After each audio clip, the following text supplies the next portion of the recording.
महाराष्ट्र का पर्यवेक्षक झारखंड का जिम्मा संभालेंगे तारिक अनवर। बीजेपी ने की खास सीटों की निगरानी की मांग। छत्तीसगढ़ के कृषि मंत्री की कार का बेमतारा में हादसा, रामविचार नेताम भी हादसे में घायल, गंभीर हालत में अस्पताल में भर्ती। बेंगलुरु में आज मुस्लिम पर्सनल लॉ बोर्ड की अहम बैठक, वक्फ बचाने के मुद्दे पर होगी चर्चा। देश भर से आए मुस्लिम धर्मगुरु होंगे शामिल।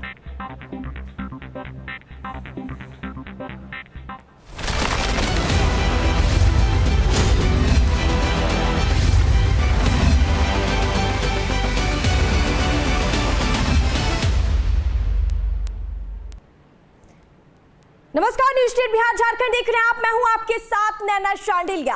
रुक करेंगे बुलेटिन की ओर और बुलेटिन की शुरुआत करेंगे इस वक्त की बड़ी खबर के साथ। बिहार उपचुनाव की काउंटिंग जारी है। 4 सीटों पर काउंटिंग हो रही है। तरारी सीट से बीजेपी आगे है और इमामगंज से आरजेडी आगे है। बड़ी और अहम जानकारी इस वक्त की, और बता दें आपको, तरारी से बीजेपी के प्रत्याशी विशाल प्रशांत आगे चल रहे हैं, वहीं इमामगंज से आरजेडी की प्रत्याशी आगे चल रहे हैं, रामगढ़ से बीएसपी आगे है। बड़ी और अहम जानकारी इस वक्त की, दरअसल बिहार में उपचुनाव की काउंटिंग जारी है और 4 सीटों पर जो है वह काउंटिंग हो रही है। तरारी सीट से बीजेपी आगे है, इमामगंज से आरजेडी आगे है। तरारी से बीजेपी के प्रत्याशी विशाल प्रशांत आगे चल रहे हैं फिलहाल, और इमामगंज से आरजेडी के प्रत्याशी आगे चल रहे हैं। बड़ी और अहम जानकारी आप तक बता रहे हैं, और ऐसे में आपको बिहार से जुड़ी, उपचुनाव से जुड़ी खबर, पल पल अपडेट आप तक पहुंचा रहे हैं। बिहार उपचुनाव की काउंटिंग जारी है और ऐसे में अब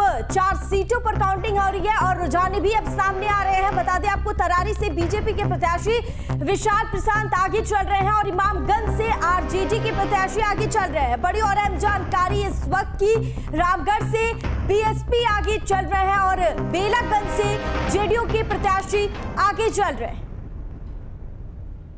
और बिहार उपचुनाव की काउंटिंग जारी है। 4 सीटों पर काउंटिंग हो रही है। सुबह से ही जो आंकड़े हैं वह सामने आ रहे हैं और ऐसे में बता दें आपको, तरारी से बीजेपी के प्रत्याशी आगे चल रहे हैं। एक एक कर बसपा आरजेडी ने भी बढ़त बनाती हुई नजर आ रही है।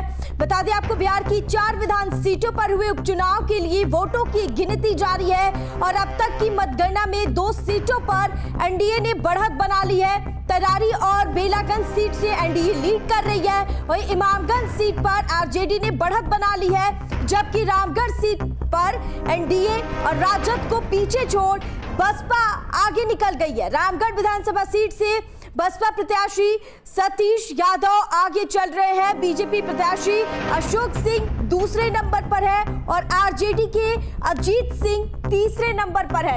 ये आपको आंकड़े बता रहे हैं। बिहार उपचुनाव से जुड़ी बड़ी अपडेट सामने आ रही है। आज जो नतीजे हैं वह सामने आएंगे और आपको हम टीवी स्क्रीन पर पल पल की जो आंकड़े हैं वह शेयर कर रहे हैं, आप तक पहुंचा रहे हैं। ऐसे में बिहार की 4 विधानसभा सीटों पर उपचुनाव हुए थे और उसके आज नतीजे भी सामने आ जाएंगे। चंद मिनट में सारी जो तस्वीरें हैं वह साफ हो जाएगी। बिहार की 4 विधानसभा सीटों पर उपचुनाव के लिए वोटों की गिनती लगातार जारी है और अब तक की मतगणना में 2 सीटों पर एनडीए ने बढ़त बना रखी है। तरारी और बेलागंज सीट से एनडीए को बढ़त मिलती हुई नजर आ रही है, वहीं इमामगंज सीट पर आरजेडी ने बढ़त बना ली है। बड़ी और अहम जानकारी इस वक्त की, और साथ ही बता दें आपको, इधर इमामगंज से आरजेडी ने बढ़त बना ली है, जबकि एनडीए कैंडिडेट और मांझी की बहू दीपा मांझी दूसरे नंबर पर है और जनसुराज तीसरे नंबर पर है। और ऐसे में जनसुराज को लेकर कहा जा रहा था कि कहीं ना कहीं यह खेल खराब कर सकते हैं, लेकिन ऐसे में जनसुराज तीसरे नंबर पर है और इमामगंज से आरजेडी ने बढ़त बना रखी है, जबकि एनडीए कैंडिडेट और मांझी की बहू दीपा मांझी दूसरे नंबर पर है। और इमामगंज सीट की बात करें तो यह हमेशा से मांझी के फेवर में रहा है और इस सीट से इस बार कैंडिडेट मांझी की बहू दीपा मांझी दूसरे नंबर पर है और वही तीसरे नंबर पर जनसुराज है।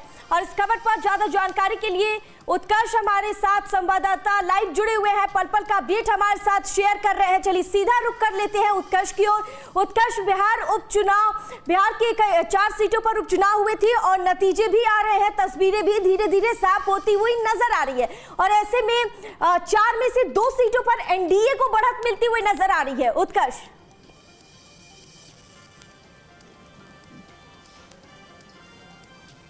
और बिल्कुल है ना, देखिए 4 सीटों पर जो बाई इलेक्शंस हुए थे उसके कह सकते हैं कि धीरे धीरे जो चीज़ें हैं वो सामने साफ होती नज़र आ रही हैं।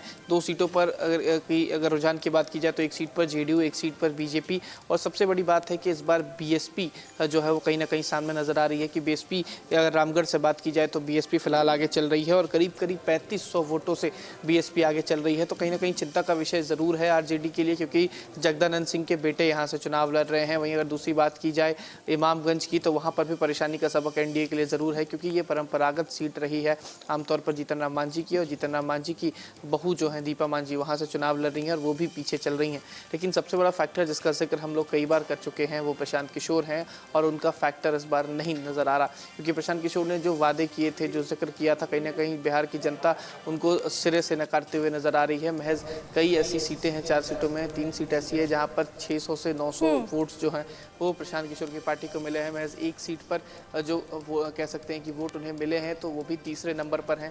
तो कह सकते हैं कि कहीं ना कहीं एक अच्छा प्रदर्शन प्रशांत किशोर का नजर आता है। हाँ, प्रशांत किशोर कहीं ना कहीं अच्छा प्रदर्शन करते हुए नजर आ रहे हैं और ऐसे में चुनाव से पहले यह भी कहा जा रहा था उत्कर्ष कि इस बार जनसुराज जो है एनडीए और इंडिया का खेल खराब कर सकता है, और ऐसे में जो तस्वीरें हैं वो भी सामने आ रहा है और हम कह सकते हैं कि कहीं ना कहीं चंद दिन पहले ही उभरे जनसुराज की पार्टी तीसरे नंबर पर है, यानी एक अच्छा प्रदर्शन है।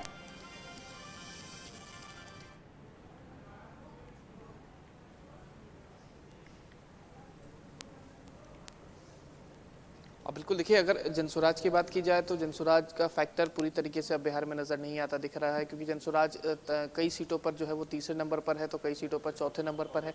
लेकिन इस बार एक फैक्टर मायावती का नज़र आ रहा है, बीएसपी का नज़र आ रहा है। देखिए अगर रामगढ़ की बात की जाए तो अभी भी करीब 3500 वोटों से आगे चल रहे हैं, और बाई इलेक्शंस में अगर कोई भी पार्टी 5000 वोट से आगे निकल जाती है तो उसे पीछे करना काफ़ी मुश्किल हो जाता है। वहीं अगर इमामगंज की बात की जाए तो रोशन कुमार जो कि आरजेडी के उम्मीदवार हैं वो भी करीब 900 वोट से आगे चल रहे हैं। तो वोटिंग का जो कह सकते हैं कि 4 राउंड की काउंटिंग के बाद दीपा मांझी आगे ज़रूर आ रही हैं, लेकिन फिलहाल अभी भी जो कह सकते हैं कि वोट प्रतिशत है, मार्जिन जो है वो फिलहाल आगे है, यानी कि आरजेडी अभी आगे चल रही है 900 वोटों से। इसके अलावा अगर बात की जाए बेलागंज की, तो बेलागंज से इस बार जेडीयू के उम्मीदवार हैं मनोरमा देवी, वो आगे चल रही हैं, करीब 2700 वोट से आगे चल रही हैं। और बीजेपी यानी कि तरारी का जो सीट है वहाँ से बीजेपी आगे चल रही है। तो एक सीट मतलब कह सकते हैं कि चारों जो पार्टियाँ हैं वो अलग अलग जगहों से आगे चल रही हैं, लेकिन वोटिंग कह सकते हैं कि मार्जिन काफ़ी ज़्यादा नहीं है। बीजेपी महज 133 वोटों से तरारी से आगे चल रही है। इमामगंज की बात की जाए तो एनडीए पीछे चल रही है। अगर खासकर एक ऐसी सीट की बात जो कि रामगढ़ की बात हो रही है, रामगढ़ से आरजेडी के उम्मीदवार काफ़ी वर्चस्व के लड़ाई में नज़र आ रहे थे। वीवीआईपी सीट नज़र आ रही थी, हॉट सीट नज़र आ रही थी, लेकिन वहाँ से ना तो आरजेडी आगे चल रही है, ना ही बीजेपी आगे चल रही है, वहाँ से बीएसपी आगे चल रही है। बीएसपी करीब 3500 वोटों से आगे चल रही है। तो एक परेशानी का सबक ज़रूर बना सकती है बाई इलेक्शंस में, और खासकर तौर पर माना जाता है कि बाई इलेक्शंस सरकार की पार्टी के लिए ज़्यादा फायदेमंद होता है, यानी कि जिसकी सरकार होती है आमतौर पर बाई इलेक्शंस वो जीत जाते हैं। लेकिन यहाँ पर तमाम चीज़ें अलग नज़र आ रही हैं। एक तरफ जहाँ बीएसपी आगे है तो एक सीट पर आरजेडी आगे है, एक सीट पर जेडीयू और एक सीट पर बीजेपी। नैना। हाँ उत्कर्ष, और रामगढ़ सीट की अगर बात की जाए तो यहाँ पर जो मुकाबला है वह त्रिकोणीय होता हुआ नजर आ रहा है, और ऐसे में यहाँ पर जो है मुख्यमंत्री खुद और डिप्टी सीएम भी पहुंचे थे, जो एनडीए प्रत्याशी है उनके फेवर में कैंपेन करने के लिए पहुंचे थे। लेकिन क्या लगता है उसका कितना फायदा होता हुआ नजर आ रहा है?